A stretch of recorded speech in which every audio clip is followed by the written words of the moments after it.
Maintenance is the thing that gets you to be a champion. It's the thing that lets you hold your spot, but you don't push the line.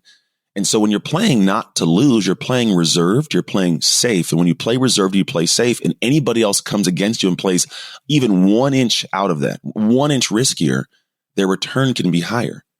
And so when you're playing not to lose, you're limiting your full abilities to express, because what if it goes wrong? Whereas if you go, look, I'm playing to win, which means when you do something, I'm going to purposely tune myself to go farther, not play safe. So you play at this little, I call it 1 inch out of control, which is not crazy out of control, but it's that 1 inch of fear that scares you, 1 inch of difficulty that you haven't faced before. And so that little 1 inch is the thing that over time creates feet and then yards and miles of distance between the competition. I'm Amy Porterfield, ex-corporate girl turned CEO of a multi-7-figure business. But it wasn't all that long ago that I lacked the confidence, the budget, and the time to focus on growing my small but mighty business. Fast forward past many failed attempts and lessons learned, and you'll see the business I have today. One that changes lives and gives me more freedom than I ever thought possible. One that used to only exist as a daydream. I created the Online Marketing Made Easy podcast to give you simple, actionable, step-by-step strategies to help you do the same. If you're an ambitious entrepreneur or one in the making who's looking to create a business that makes an impact and a life you love, you're in the right place, friend. Let's get started. I want to tell you about a podcast that I recently discovered, and it's part of the HubSpot network, and I am loving it. It's called The Shine Online, hosted by Natasha Samuel. And she interviews the brightest entrepreneurs she knows to bring you no fluff advice. You know how I feel about that. Honest discussions about the mental health and lifestyle aspect of entrepreneurship, and actionable strategies and success stories of those who've mastered the art of shining online. And it's a really conversational podcast, which I love.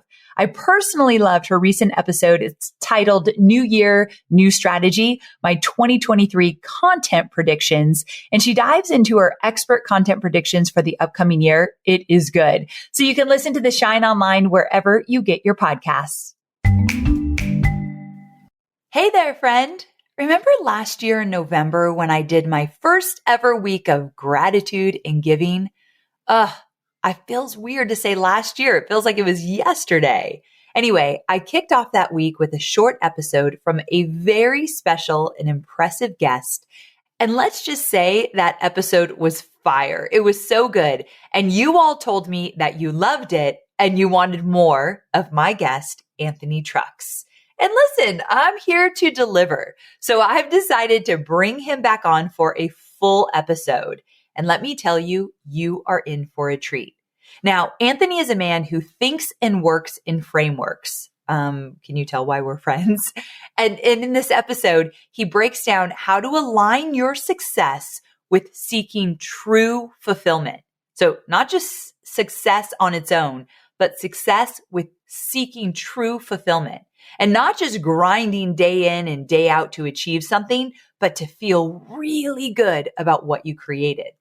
Now, he's going to break down these different identities that he's identified as a coach, and then how to move through the identities to get to a place that you are growing and scaling and thriving. You might be surprised of a story I tell where when he shakes out all the identities, some are more desirable than others. I did not choose the identity where it was most desirable. I wasn't there. I was actually a few steps back, stuck in the middle of an identity that I definitely had to shake in 2021 and 2022. So I'm going to talk about that in this episode because I want you to see kind of where my head is at with all of these frameworks so that you can apply it to your business as well. So if you like frameworks, if you like kind of like personality tests to kind of figure out where you are now and where you want to get to and what you need to get to, the big success and the dreams that you set for yourself, you will absolutely love this episode. So I'll let Anthony tell you a little bit about himself, but I will tell you he's a former NFL athlete. Hobie thinks that's very cool. He's an American Ninja Warrior. Okay, that's cool, right? International speaker, host of the Awe Shift podcast. I said shift, and author of the Identity Shift book. And he's also the founder of Identity Shift Coaching. He uses cutting edge research in science and psychology to upgrade how you operate so you can elevate your life and your business to reach your full potential. I'm telling you, you're going to love this episode. I ask a lot of questions because I was genuinely wanting to know for myself. So I think you're going to get a lot of help through this episode. If you get stuck, don't worry. I probably asked the question you're thinking. So here we go. Let's do this. Well, hello there, Anthony. Thank you so much for being here with me today. Thank you for having me. Excited to be here. Get to start the day off right. Oh, amen to that. And you were part of my week of gratitude and giving, and it was very apparent from my audience that they wanted more of you. And so to have a whole episode where we get to dive into some really important topics just makes my day. So what do you say we dive in and get going? Let's do it. Okay.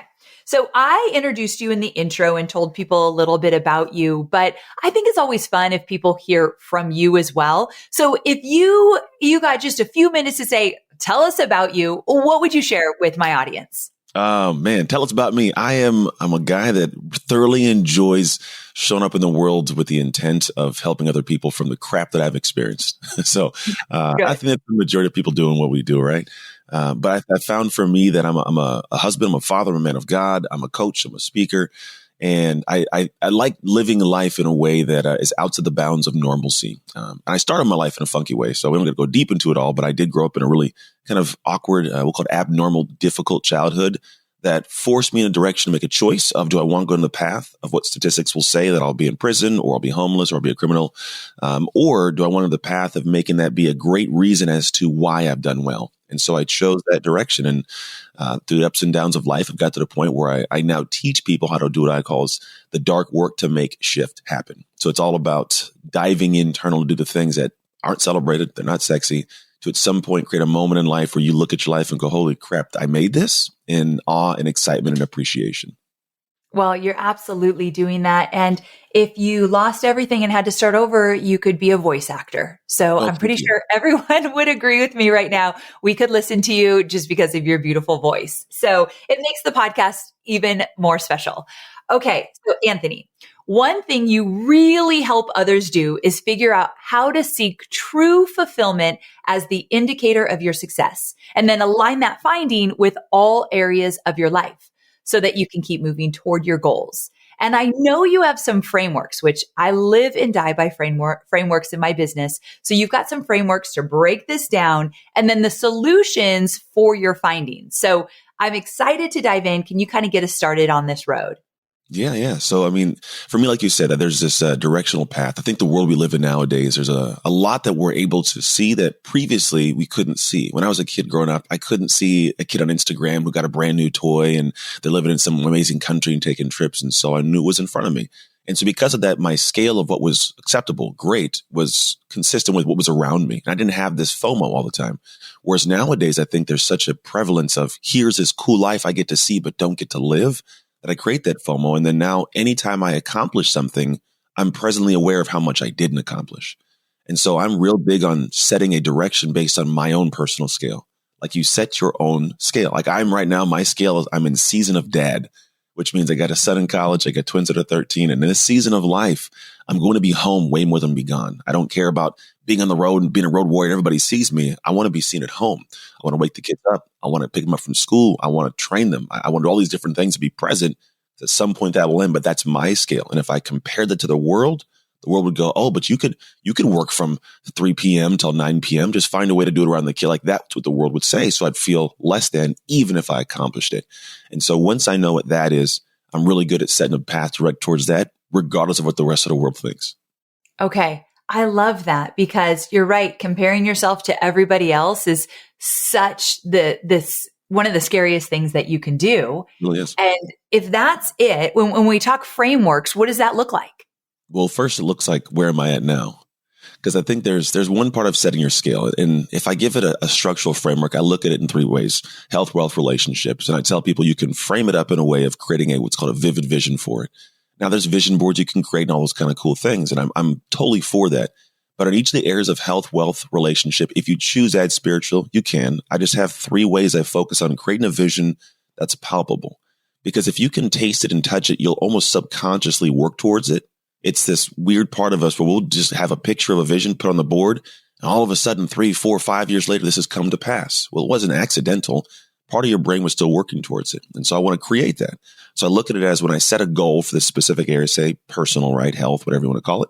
I go, what is that? What could I describe it to somebody else as? What could I say it flat, straight point? Like, I want to lose 17 pounds, right? Let's say, well, hell, I want to lose 17 pounds. Great. That's what it is. Then I go, okay, great. What does it look like? It's not what is the goal. What does it visibly look like? If I was to close my eyes and have you describe it to me, what would it visually look like? It looks like me fitting into those jeans that I fit into when I was, 20 years old. Or it looks like me hiking this mountain and getting to the top and having the energy to do it again, right? That's what it looks like. The third part is, what does it feel like? So when I feel I want to go to that depth and go, it feels like me having this immense sense of overwhelming pride and confidence for myself and my abilities to take on the world. So each of these areas, you create that as a specific, we'll call it scale for myself. That way, if someone from the outside world comes to poke that, you can go, hey, great. I realize that in your world, this might not be good enough. Hey, but for me, this is amazing. And so that's the first part. Okay. Like you can't lose when you know this is what is for me. And so all those outside factors, they don't even have to penetrate you. You're just like, I know where I'm going. I always say, stay in your lane, run your own race. That really feels like it. Okay. So that's the first thing. Yeah. Now, if we go to the very beginning of it, I go, let me go start out somewhere. Now, I have a method I use called the shift method. And there's a way that I look at it that a lot of individuals want to start working now. I want to get to work and put my planner out in place and color code and organize. And I go, well, have you even taken a look at if this is the right work to do in the first place? And that's the hard one, because you have to sometimes accept the fact that you've been doing it wrong the whole time. Maybe you didn't see that thing you're supposed to. Maybe, Susan was giving you some feedback you didn't like was right at some point. Maybe Bob was giving you some genuine hard criticism, but it could have helped you, but you didn't want to listen to it. So you go back to the beginning. It's really taking a look at where you stand now and what's stopping you, because it also, when you find that out, it opens up opportunities. So you can go, oh, well, then maybe that's possible for me. And so it opens up a hope space. So what I do is I go back and I have this kind of concept that I look at as the sense of who you are. My work really is an identity. This end destination should be, who are you, right? If I take it back to the beginning, if I'm going to figure out who I want to be in the future, I have to know who I am now. And so I have this kind of quiz that I put together, but it's really just a structuring of different identity types you can fit into, where you can go, oh, that's more likely who I am. Therefore, if I take this step, I can move past this. Because you don't want to be doing somebody else's work, because you won't get where you need to go. So there's 4 separate structures of these identities, and it's called a doer, a dabbler, a defender, and a dreamer. And the way that it's set up is it's essentially looking, everybody has pursuance of goals in life, and you're going to run into opportunities and opposition. And how you approach each of these determines what kind of current identity you have. Now, a person who approaches opportunity and gets fearful of it, I'm scared of it. What if it all goes wrong? Oh, I don't want to take that on. Well, we tuck away. And then a person also doesn't look at opposition with this, I can go after it mentality. Well, they'll have a dream, but it'll always be a dream. They're just dreamers. I could do this and build this, create this. But when an opportunity comes to pass, they pass on it. And when opposition comes to pass, they just kind of retract back. So they're always going to be dreaming. That's the person that is, my heart goes out to them, because it's like they're usually just unaware of that reason that started inside of them of what they can do to attack opposition or to seek an opportunity and realize the opportunity could be a great one. And yes, something can go wrong, but it could go right. So the mentality is, that's the dreamer. Now, the next one's someone who goes, look, I do phenomenal with going up for opportunity, but when opposition hits, I get small. I feel scared. I run away quick. These are what's called shiny object people, dabblers. So a new opportunity comes, I'm on it. They run full speed at it, do their whole thing. The moment they get that first situation that's difficult, they go, oh man, this is hard. And they make really phenomenal excuses to tuck away, to stop taking the course, to stop reading that thing, to stop taking the action, because all of a sudden someone didn't respond to my post, or I didn't get the feedback or I haven't signed anybody up for my program. And what they do is go, well, maybe it's going to be a different way of doing it. Let me try something else, because they're trying the new thing to avoid the pain of opposition. This is what I call a dabbler. The next person is someone that has had some success. They see opportunity. They go after it, right? They have this thing. But the biggest thing is At some point in time, they stopped chasing opportunity and they got really good at tackling oppositions. This is a person that's already been successful, the undefeated boxer. They've done some great things. And what happens is they get to the point of being really good at handling opposition, especially when it threatens their success. But the fear of taking a new success on and possibly falling short or failing in the public eye, it makes them scared. Like it freaks them out. So what they do is they defend. They hold their position. They don't take the next fight. They don't do the next launch. They don't do the next thing because what if I do that and I look bad? So they fight to hold their spot. And so what happens is over time, they start to pull away farther and farther from the next level of their success because they stay stagnant here and the world around them changes. Now, those three are the ones that are what I call a slow identity because they're slow or go identities. A slow identity is one that slows down when times get hard and they don't push forward. The go identities go after stuff. Real quick. The go identity is unique. Yeah, go ahead. I have a quick question. Dreamer, dabbler, and what was that third one called? Defender. I defend my position. Dreamer, dabbler, defender. Got it. Okay. And those are the slow, you call those the slow identities. Slow identities, yeah. Because it's the structure of how I frame it is like, whenever we see life and moments come to pass, some people slow down, some people speed up. And some people that speed up, the people that are slow, look at them and go, you're a crazy person. What are you doing? And they go, oh, wow, they're successful. It's not by accident. It's because they're what's called a go identity, which I call a doer. A doer essentially is a person that approaches opportunity and goes, I like it. I'm going to go after it. Now, yes, they know there's an inevitability that there's going to be a problem. Something's going to go wrong, but they bring themselves to that problem. There's this, when something goes wrong, I can handle the opposition. I've done it before. Let me chase this. If it's speaking to my heart, I'm going after it because I know I got something in me to be able to handle the opposition. They also know uniquely that whenever they face an opposition, it creates an opportunity because so many other people are facing the same opposition. There's the same world you're living in, right? But if you can overcome that opposition, man, it's an opportunity for you beyond what everybody else is battling for. And you create this new flow. So it's like this amazing cycle of I go after opportunity because I can handle opposition. And when I handle opposition, I get more opportunity. And it goes and goes. Now, there's multiple levels to the go identity I found. I'm not going to go through all of them crazy because it can go a little in depth. But essentially, it's this. There are people who will invest in their energy, their time, their finances to get to the next level. And there's some who want to be self-made. And the self-made people who are goers, they'll go after it, but it'll take them years. The individuals who actually are I call them the pilots who are flying over everything in life and going from point A to point B faster. Those are the people that go, I'm going to keep investing to shortcut my time to learn the problems, learn the faults. I'm going to let somebody else do the craziness and learn from them so I can bypass that, get there faster. And so the separation between a go identity, it's what I call a walker or a pilot, is where do they invest their time, energy, money, and where do they actually take those next steps when most people don't. Okay, this is a beautiful framework to say the least. And so my big question, and I know my listeners are thinking this, to my listeners, if you're being really honest, I think as entrepreneurs and go-getters, we want to say, oh no, I'm in that go identity. I'm definitely that person, the doer. But some of us, I think, need to be really honest and say, are you really, like, look at your life, look at 2022, so we're now in 2023. Were you an example of that? Or maybe were you a dreamer, a dabbler, or I keep forgetting that one. Dreamer, dabbler, or a defender. Defender, yes. Are you maybe in one of those? And the great question here is, how do you move into the doer? Like, what needs to happen to help more people? Because we all want to be the doer, right?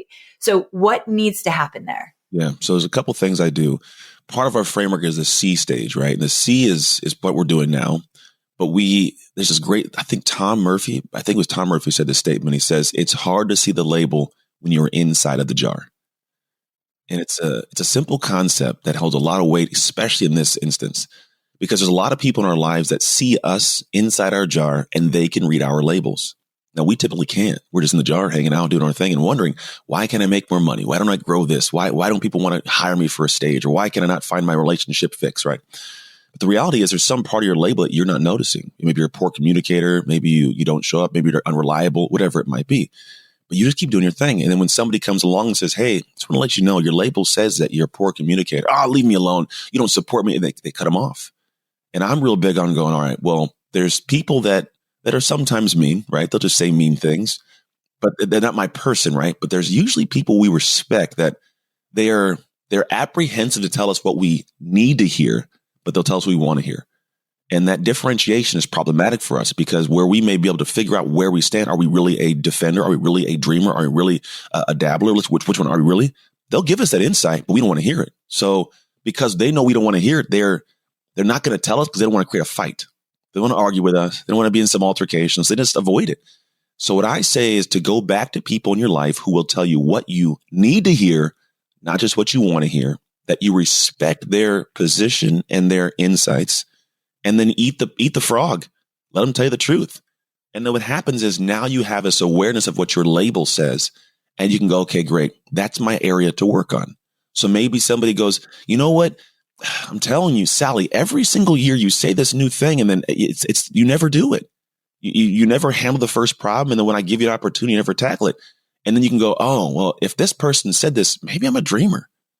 Maybe I do need to actually like open up my eyes a little bit. Or if somebody goes, hey, hey, Ken, man, I know you've been doing this. You've been pretty good at this. You've had some success. I really think this is possible for you, but you keep staying there. It seems like you're comfortable with your spot. Like, do you not want to go to? No, I do. But then why don't you go to the next level? Why don't you take these things on? And you can go, maybe I'm a defender. Maybe I don't want to try something that makes me look bad, right? So once you have these ideas, it's a matter of going into each one. And it's very simple, to be quite honest, in terms of the actions, to know what they are. Doing them is different. To know what they are simple. If you are a dreamer, the idea is to go, how can I look at the next opportunity and take it even if it scares me? Whatever it is, even if it scares me, because there's going to be some part that we have fear from. And people will go, I'm not afraid. And I go, well, if you know there's something you're supposed to do, but you haven't done it yet, inevitably you have some fear around it, or it would have already been done. It's pretty straightforward, right? So on the other side of the coin, you go, well, opposition. Okay, great. Well, most of us crumble under opposition when it's something we haven't seen before. And what I do is in the moments of opposition, don't live in a silo.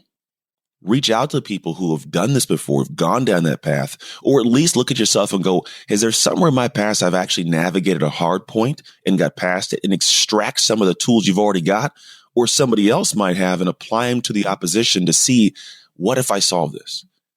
What if I get past this? Then what else is opportunistic on the beyond point of this? So the dreamer is what you choose to do, is you find a way to tackle opposition when it comes at you, using friends typically, and then pursue the next opportunity. Now, if you're a dabbler, and you're a person that chases the shiny objects, the biggest thing I can tell you to do is commit to something for double the time you typically have done in the past. So we usually have these habits if we're a dabbler. If I go into something, shiny object, I try it for the first week, 2 weeks, 3 weeks. By that fourth week, at some point, I am asked to do something that doesn't feel like my current identity. It feels scary. So I go, I don't want to do it. And I make the good excuses to remove myself to go on to something new. In those moments, I say, commit yourself to 3 more weeks. Because now what happens is you are forced to face the opposition and not open your mind for the next opportunity. Because usually what happens is in that moment, you don't realize it, but you're going, this is hard. I don't want to do it. And your brain kind of floats to the next, looking for a new opportunity. And then I latch onto that and I forget about this. So I go, don't do that. Just face this, stay dialed in, and whatever opposition comes, commit to it for a few weeks. You'll find that you start to get this sense of confidence and pride because you overcome oppositions you usually would bypass and avoid. So it's a good way to get up and move to a doer. Now, if you're a defender, it's pretty straightforward, but it's a little bit different. The defender is the person that goes, I've had some success, man. I don't want to be, a person that look at me, the world sees me. What if I try this and I fail, right? I'm a 7-figure entrepreneur. What if I launch this and nobody signs up or nobody buys? I don't want to do that. Well, then what happens is you stagnate yourself. People catch up, they bypass your clients. They find somebody else who's still moving down. So what you do is when the opportunity arises, you do not identify with the outcome of the opportunity. You identify with the efforts to pursue it. And the reason I say this is because if you identify as I'm the successful, this is who I am, well, then, the moment you try that and you aren't at that level, you beat yourself up. But if you realize that you have some hidden, amazing intangibles that allow you to apply this to anything, and you apply it there, you can go, hey, I tried this, wasn't great, but man, I tried it.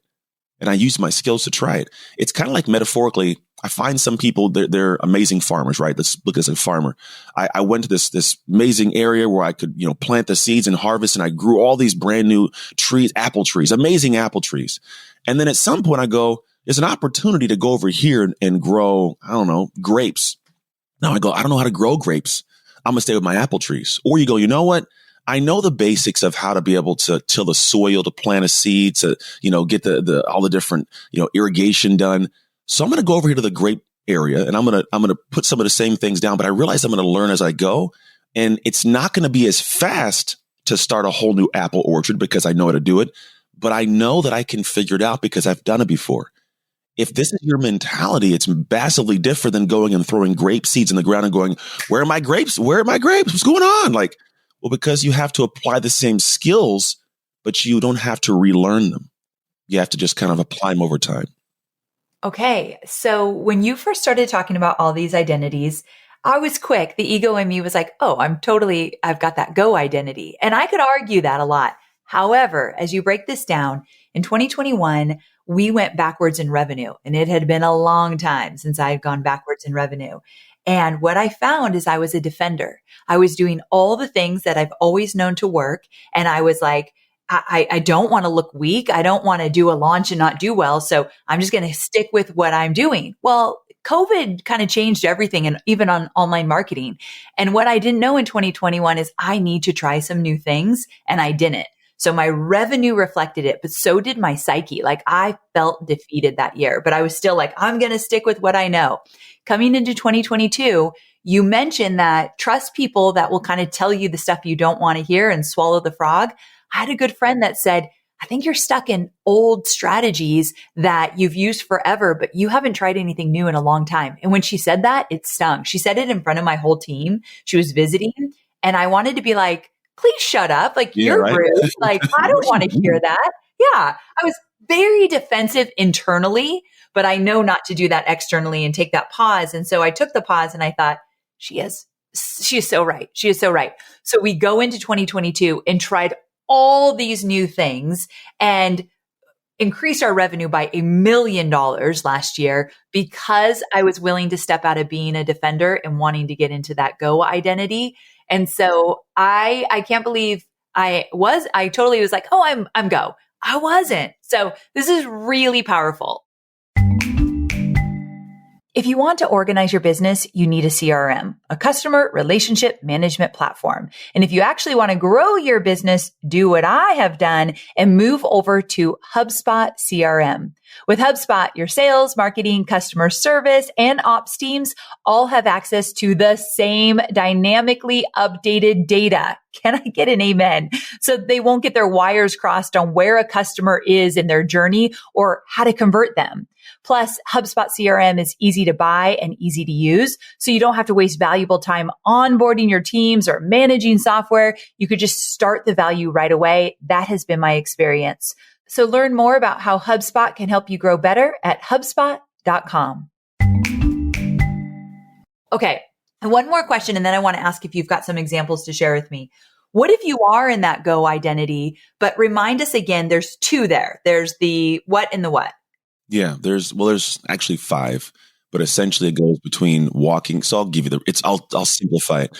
The walker is the person to go identity, but what they want to do is they don't want to invest in any help. They want to read articles. They don't do their own thing, and they're self-made. They'll walk. So if I'm going from point A, let's say California to Florida, it takes forever. I may die on the way. This next person's a rider. They go a little bit outside of their current comfortable zone, and this person's like riding a bike. I can get there faster, so I may read an article. I may buy a book or something. It's about the level of my investing. A person, a driver says, I'm going to invest in a coaching program. I want to get somebody who knows the pathways. But that person, although it's good you can get from point A to point B, there's still roadblocks, stop signs. There's still things they have to detours, right? The next one's a pilot. They go, look, I'm going to hop into the highest level of a program. I'm going to get into a mastermind. I'm going to go into a group that allows me to really interact directly with this higher level human who's gone through the roadblocks, gone through the stop signs, who's flying above it all. No more stop signs, no more roadblocks. They can take off from point A to point B. The separation sheerly is, how much do I invest? Time, energy, trust in somebody else who's already been there. And so those are the ones where a lot of people, they can be go, but they'll be a go with a hindrance. There'll be a go who's riding. There won't be a go who's driving, right?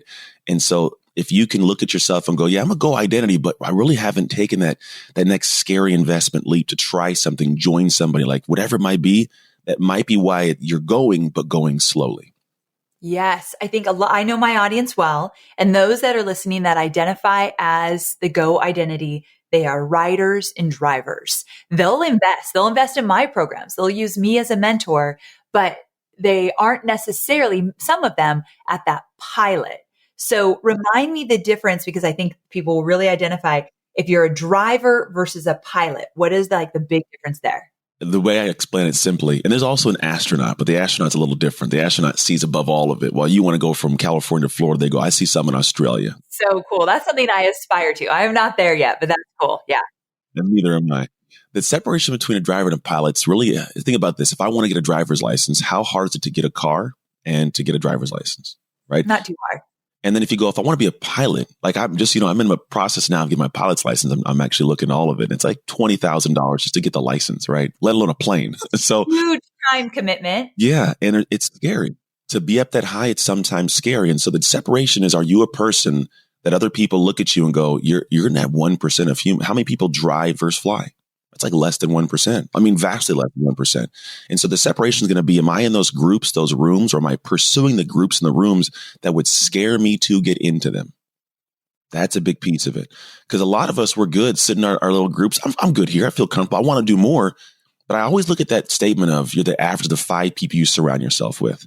And I love the statement. I added on to the statement. And I think you're the average of the expectations of the 5 people you surround yourself. Ooh, that's even more powerful. Because I can be in a room of people that expect to make, so if I'm in a room of millionaires, right? We all get $1 million. That's great. We're all millionaires. But I go, I want to make 5 million. Well, the expectations of this room are 1 million. We're still good. There's nothing wrong with us, but that's not the expectation I have. I need to find a room of people who are making 5 million or above. And that expectation is different. What you do, the conversations change. You get into the room and you feel stupid.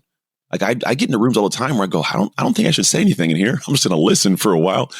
And that's hard to do. That I same thing. I've been in those rooms and I have to really work on my mindset, because I will leave those rooms and I have 2 options. One, I can be inspired. I could be like, if they can do it, so can I. They're a model. I can model that.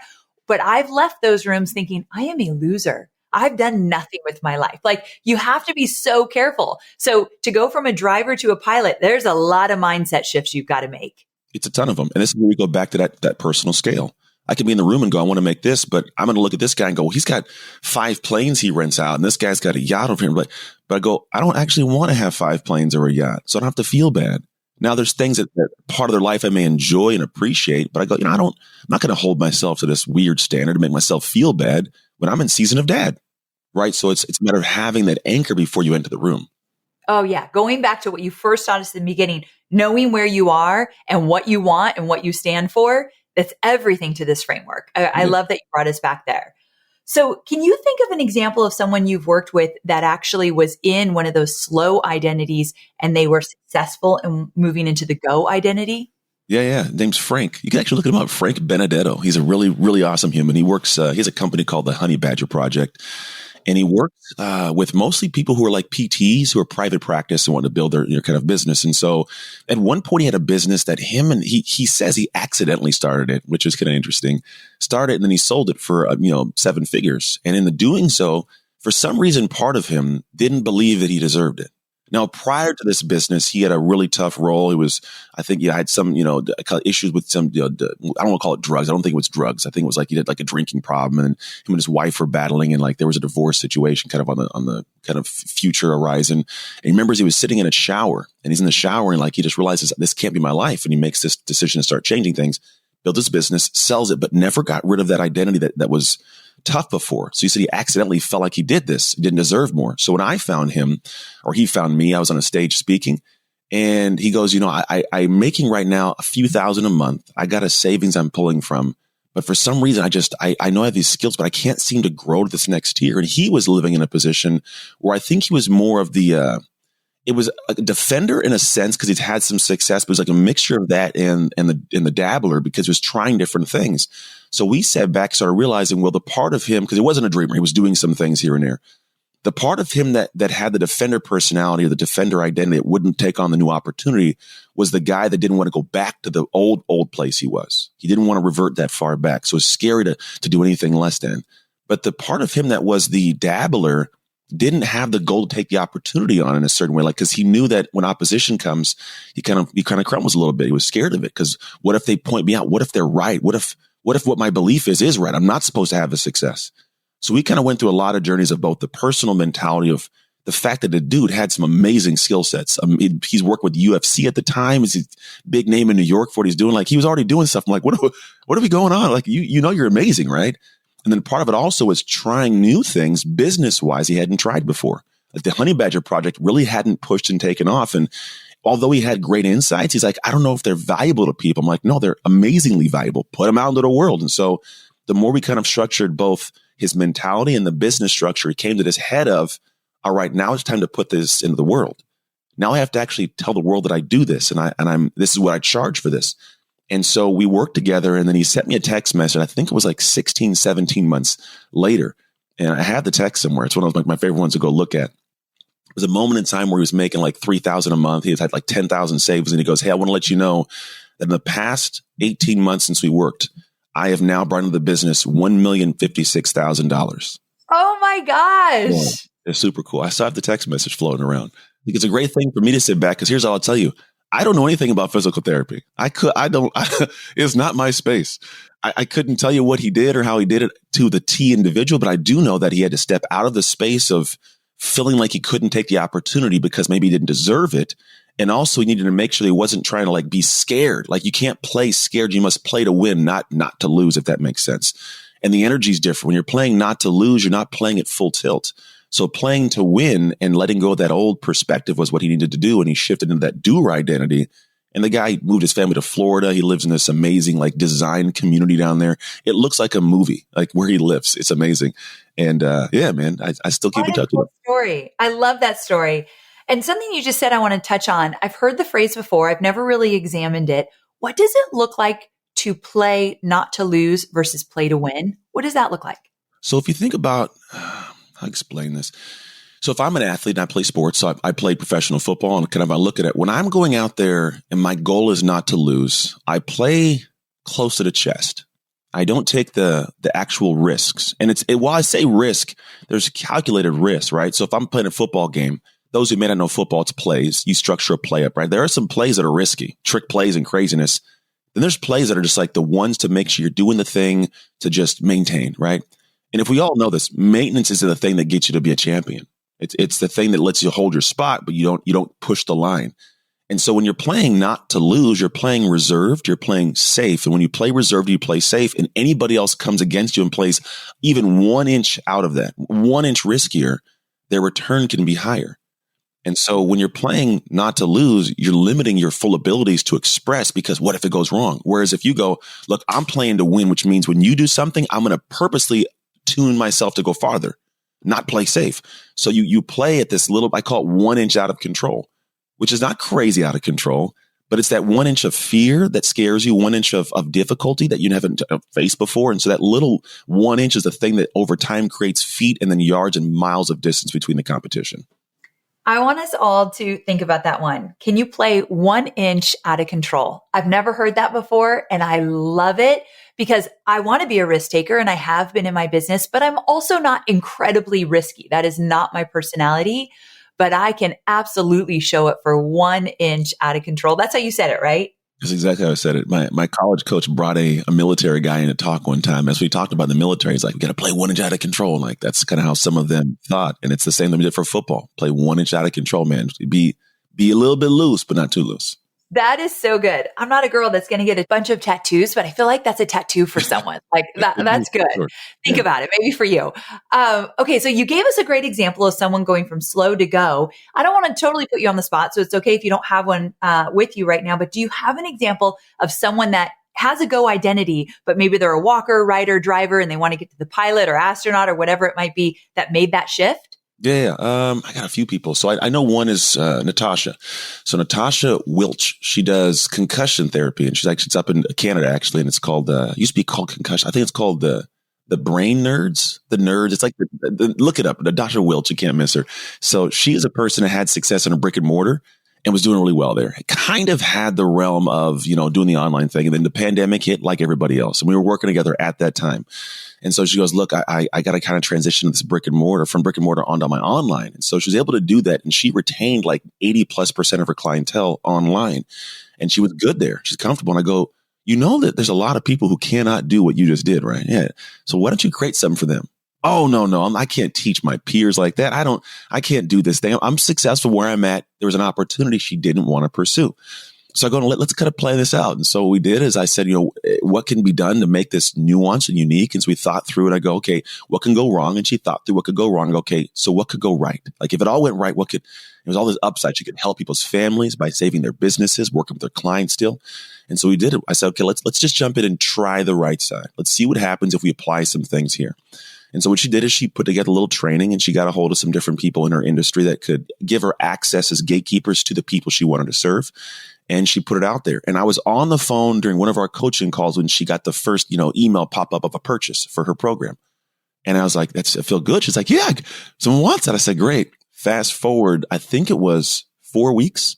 4 weeks she had brought in that new program online, $95,000. Oh my gosh. 1 month.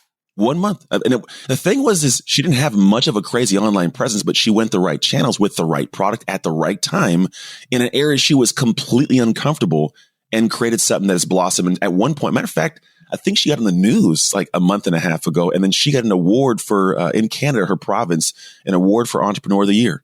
And it wasn't anything crazy. It was information she had inside. And had she not got out of that defender mentality, the defender identity to go into a higher level she would never had that success, and other people wouldn't have had the transformation in their own lives the way she helped them. Oh, so good. Okay. So you said early on something that I'd never heard of the term dark work. And I was curious where dark work falls into this whole process of moving through identities. All of it. It's the golden thread between all these things. What is it? Because it sounds very scary. It's scary, but it's also counterintuitive, but we've also already done it. I'll just say it that way. So for me, I take it back to when I was a high school athlete and I wanted to play football and I was horrible at the game. I mean, I eventually played in the NFL, but I wasn't good in the beginning.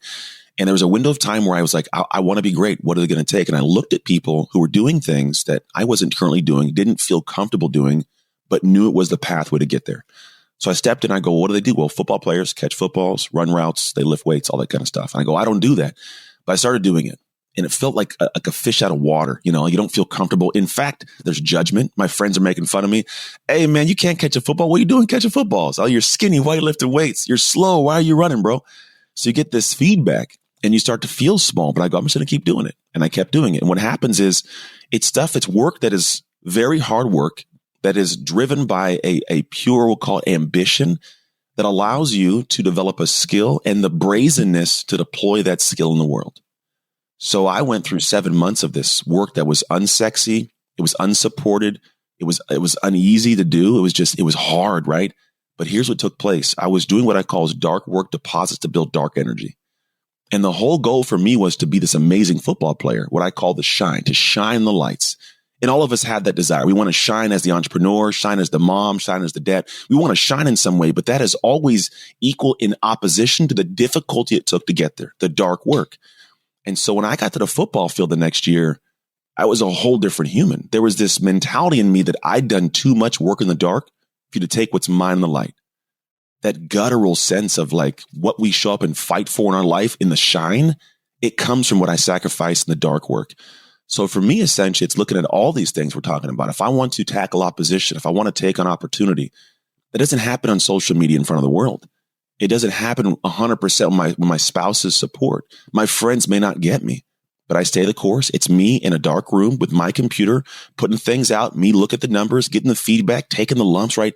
It's stuff that nobody sees and it's not celebrated.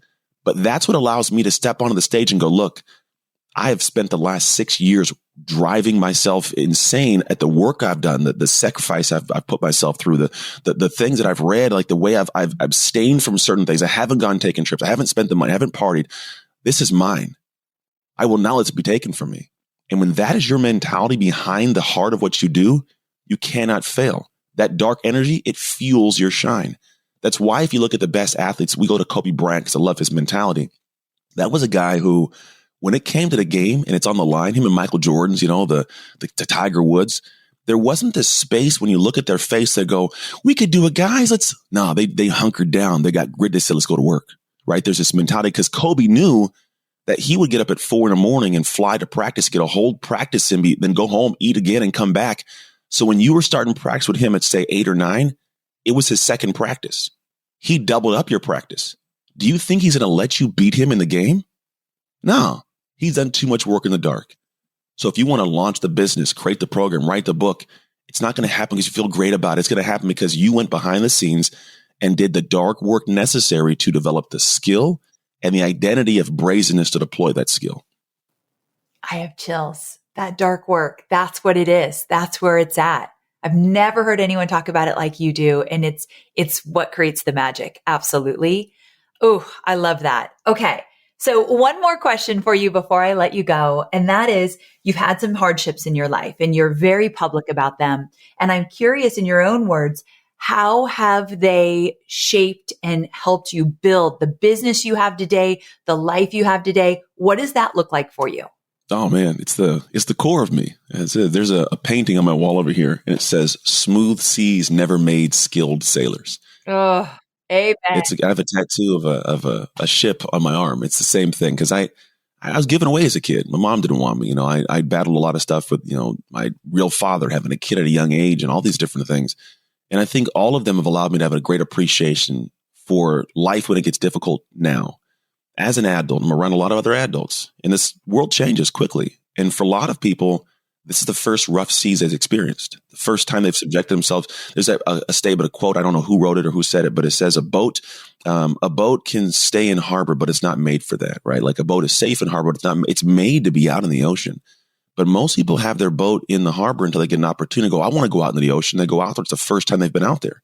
First time they put themselves in a tough situation or been scared. And then they what happens is when the storm hits, they hunker down, they go below deck.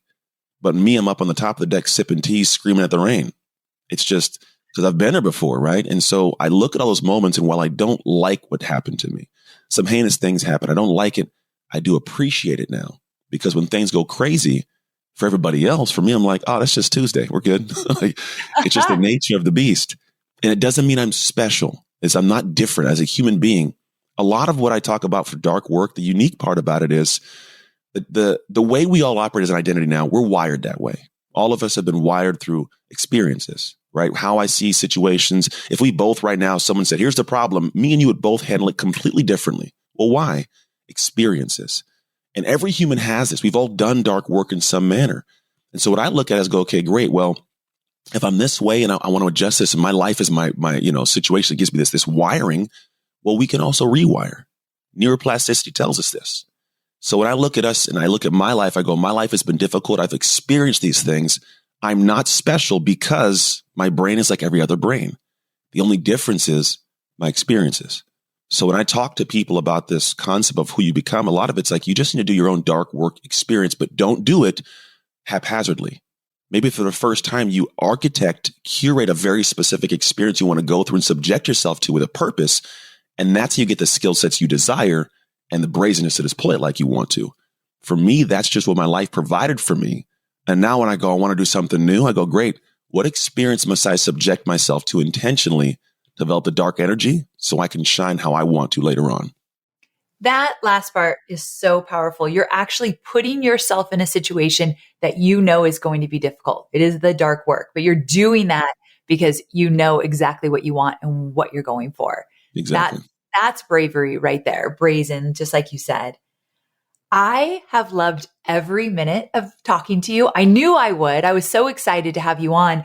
I'm curious, what are you most excited about right now? What are you doing? What's going on? And also, to piggyback on that, where can people learn more? Because they're going to want to check you out. They're going to want to get their identity and all of that. So tell me all the things. Yeah, well, you just follow me on Instagram. I find that the best thing, I like work with people who like me. It's a good way to work, right? It's pretty simple. Yeah. And the best way to find out if you like me is to pay attention to more of what I do. So I say, find me on Instagram at Anthony Trucks. Can't miss me. My son has the same name, but you'll notice the difference. He's a lot You'll younger. know the difference. Yeah, your sense He doesn't have the gray hairs in his beard because he has no beard. So that's the best way to find me. And then I think for me, what I'm most excited about, to be completely honest, I'm excited about my family. Like I love my wife. She runs college track at 38 with her master's because she never did her athletic stuff early. So she's doing it now. I want to just pause here. Your wife is 38 years old. She is running college track right now, and she's amazing at it. Oh, she's like state. This year they should take first in state in a couple things, but she took like second and third last year. So she's like girl's 20 years her younger. So she's killing it. My daughter, my youngest son, they're twins, and they do a great job of their athletics and sports. And so I'm my wife's strength coach for the college because my degree is in kinesiology. I used to own a gym. I have a gym in my home where I train my daughter and my son and his 5 teammates that I'll be coaching as a coach next year. And then the best I can, I support my oldest son as his consultant, no longer his dad and coach, if that makes sense. And so that's fun. Business wise, my whole future is guiding people to the direction of how to architect and execute their own dark work experience. Because I think for a lot of us, the dark work happens either on demand or when crap hits the fan. And for 95%, it's when crap hits the fan. So for me, I whole focus is how do I get people to understand the concept of dark work and to go, I want to do that. And then say, here's how you do it. So that's what I'll be guiding for the future. And then being a dad and a husband and all that kind of fun stuff in life. Well, you are so very extra special. I love that we are now friends. Thank you so much for coming on the show. And we will absolutely make sure to link up to everything in the show notes. Anthony, thanks again for being here. Thank you for having me.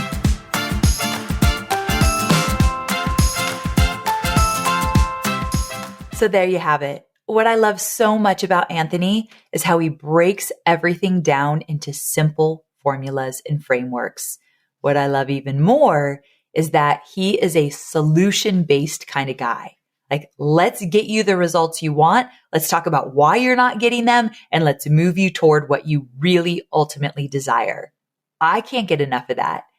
And I thought that he broke things down in a really eloquent way where if you're the dreamer or the dabbler, there's no reason to beat yourself up. And I want you to be really honest where you fall in that whole spectrum.